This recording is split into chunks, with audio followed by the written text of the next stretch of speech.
Greater Noida की दीपिका नागर और भोपाल की ट्विसा शर्मा दो अलग अलग शहरों की दो पढ़ी लिखी बेटियां, जिनके सपनों की शुरुआत शादी से हुई थी लेकिन अंत मौत पर जाकर हुआ।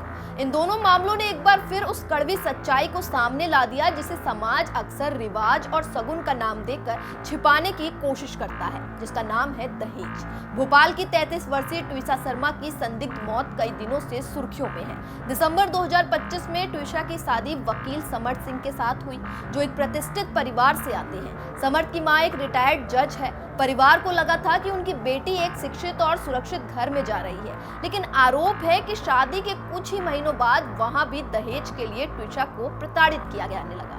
परिवार और पुलिस के अनुसार ट्विसा के साथ कई बार घरेलू हिंसा हुई, उस पर लगातार कैश और सोना लाने का दबाव बनाया जाता था। सबसे दर्दनाक बात यह है कि ट्विसा ने अपनी कुछ व्हाट्सएप चैट में अपनी सहेलियों और मां से मदद की गुहार लगाई थी।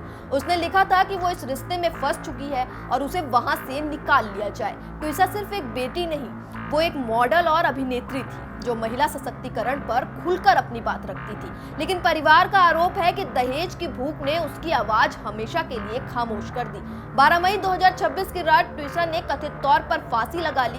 पुलिस इसे आत्महत्या बता रही है, जबकि परिवार हत्या की आशंका जता रही है। पोस्टमार्टम रिपोर्ट में उसके शरीर पर चोट के कई निशान मिले हैं, जो कई अनकहे सवाल छोड़ जाते हैं। इसी बीच ग्रेटर नोएडा में दीपिका नागर की मौत ने पूरे देश को झकझोर दिया। दीपिका की शादी महज 14 महीने पहले हुई थी। परिवार का आरोप है कि शादी के बाद उससे और उसके परिवार से 50 लाख रुपए नगद और एक फॉर्च्यूनर कार की मांग की गई। जब मांग पूरी नहीं हुई तो उसे लगातार मानसिक और शारीरिक रूप से प्रताड़ित किया गया।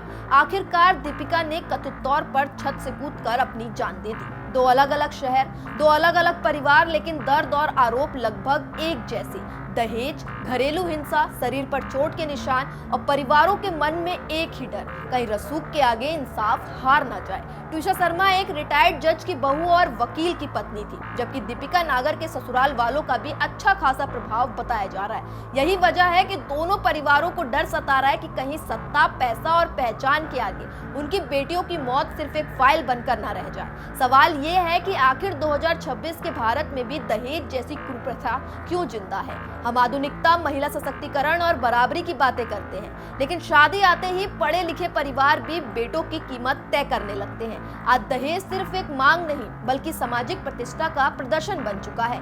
कभी माना जाता था कि दहेज अशिक्षा और गरीबी की देन है, लेकिन दीपिका और ट्विसा के मामले साबित करते हैं कि ये बीमारी अब समाज के हर वर्ग में फैल चुकी है।